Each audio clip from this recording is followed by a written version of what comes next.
We're back, and you're listening to the Grow Nevada Team radio show. We've got so much wind in our sails right now. There's so much happening economically in our community, and we're celebrating it on the Grow Nevada Team show. One of the sectors of the economics around here that people don't necessarily always bring into the conversation is what recreation brings to our community. And with us today as guests, Teresa Malloy and Ed Lindgar from the Nevada Department of Wildlife. Thank you so much, both of you, for being here. Thanks for having us. Thanks for having us. Teresa, would you please tell us a little bit about what you do for the Nevada Department of Wildlife? Right. So I am the Conservation Education Division Administrator, and so I manage the hunter education, angler education, general wildlife education, and the media relations for the agency.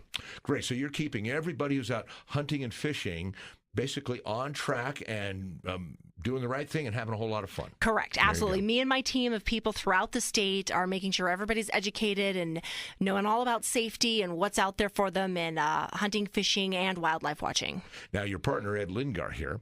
Ed, you're the boating guy. That's right. I'm the boating education coordinator at the department and the public information officer for the law enforcement division. So whenever you have game wardens out there doing what they do, running cases, I keep the public informed of what's going on. So are you guys both native Nevadans? I am. I am as native. I grew up in Battle Mountain, so that's as wow. That's about as native as it gets, right? Isn't it? It's quite an upbringing there. Quite a lovely little community. And where were you born, Teresa? I was born in Reno. I'm a third-generation Nevadan. Okay. And I married a third-generation Renoite. So. Wow. Yeah, I'm as native as it gets. The blood runs blue in this room. There we go. All right. Well, thank you for joining us to talk about how recreation and what you guys do in your work helps build our economy here locally. Now, of course, we're known around the world as really a great place for recreation. And so I guess the first question would be, what's going on right now with recreation and the Nevada Department of Wildlife? So the Nevada Department of Wildlife manages species, both game and non-game species, for Nevadans and for visitors. And so what's going on right now is we're in the middle of some really great hunting seasons. Big game hunting seasons are underway. They're going to go throughout the fall and into the early winter. And upland game and waterfowl seasons have started and are starting, and then are going to go through the late winter. Okay. And you guys, your territory, is it the entire state or is it just regional?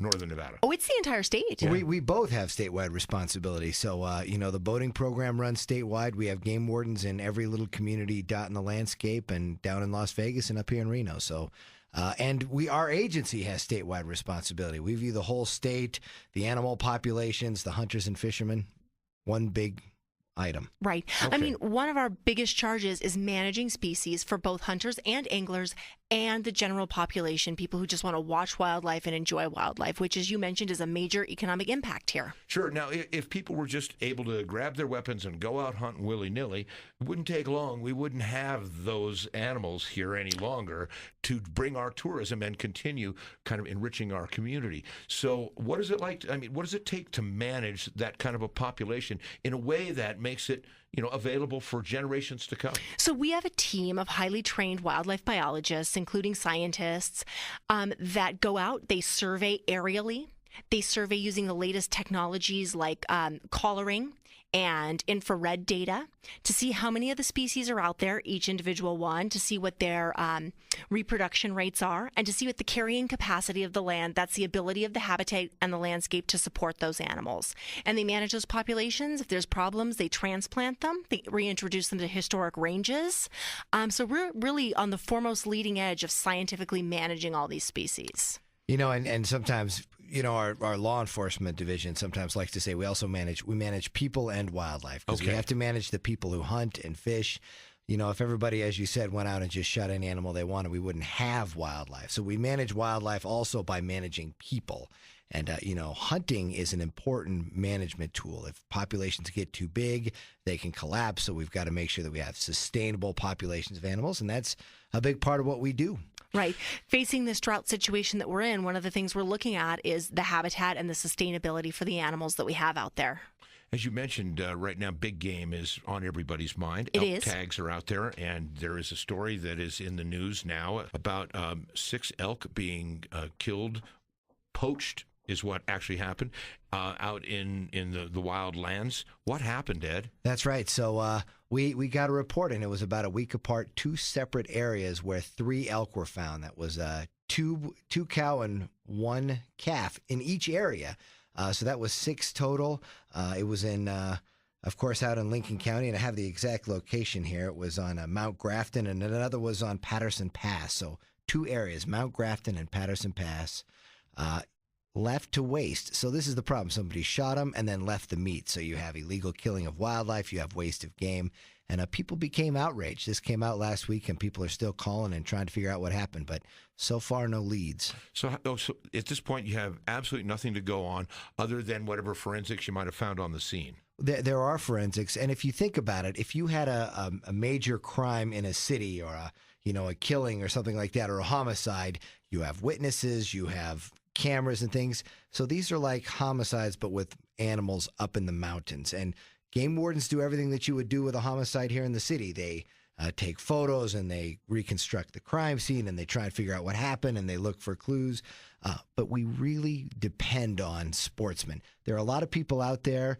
There's a finite amount of game wardens, so we depend on the public's help and the sportsmen and people who are really enthusiastic about the outdoors to help us find out what happened here. Somebody saw something, and they should really call us if you have. Operation Game Thief is our program for people to report these kinds of information. 1-800-992-3030 is the phone number. So 1-800-992-3030. That's right. What are the chances that this crime will be solved?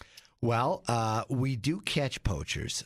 People like to take pictures of themselves. They like to brag. So it's not only if you were up there, but if you're in a bar and somebody's telling you this great tale of shooting some elk, we're looking for that information. They are hard to solve crimes, but we do solve them. And, over the next few weeks and months, sometimes we make announcements when we have a successful case. So watch for that. Yeah, when you're on Facebook. That's right. Yeah. Everybody's on Facebook now. So they're taking that selfie with that poached deer. We're looking for that. I mean, that is just heartbreaking. That's a resource. That is a resource that brings economic vitality to our community. And when people just go out and waste it like that, it's like a fumble on the field. So our elk populations, our elk hunt in Nevada is, nationwide renowned. It is a fine elk hunt. We've got great animals. We've got tons of public land. People wait years for these very great quality tags. Somebody has taken this opportunity for an honest hunter to go out there when it was a reasonable time and take a mature elk. Shooting of the calves is the most senseless thing. They're not even fully developed, left to rot. It's a complete waste, and it deprives sportsmen, it deprives the public, and it is stealing from a public resource. I don't understand the motivation for that. Well, we often call them thrill kills, and this is a standard phrase we use in the law enforcement division to talk about people that are out there senseless. They've got a gun, they see something move, and they're just shooting for fun. They're not thinking about it. How often is alcohol an issue in these cases? I would say, anecdotally, we see this. People are out, people are drinking. That is a common kind of thing. We can't say what happened specifically in this case because we don't know. We haven't caught them yet. But when we know, when we do, we'll know that it's something senseless, something that didn't need to happen. You can make a great play for the team if you know anything at all about this or you hear anything at all. Just get a hold of the wildlife department and let them know. And, of course, this goes on. How much poaching is there? I mean, is it a real bad problem in our state? Well, the statistics bear out that we find 1% to 5% of poached animals. We don't even discover 95% of the crime that's going on. And again, people are out in the wilderness. They're out in the middle of nowhere. An animal gets shot and the coyotes eat it a week later. So it's very hard to discover. So we're only, touching the iceberg. Again, the tip of the iceberg. We need people's help.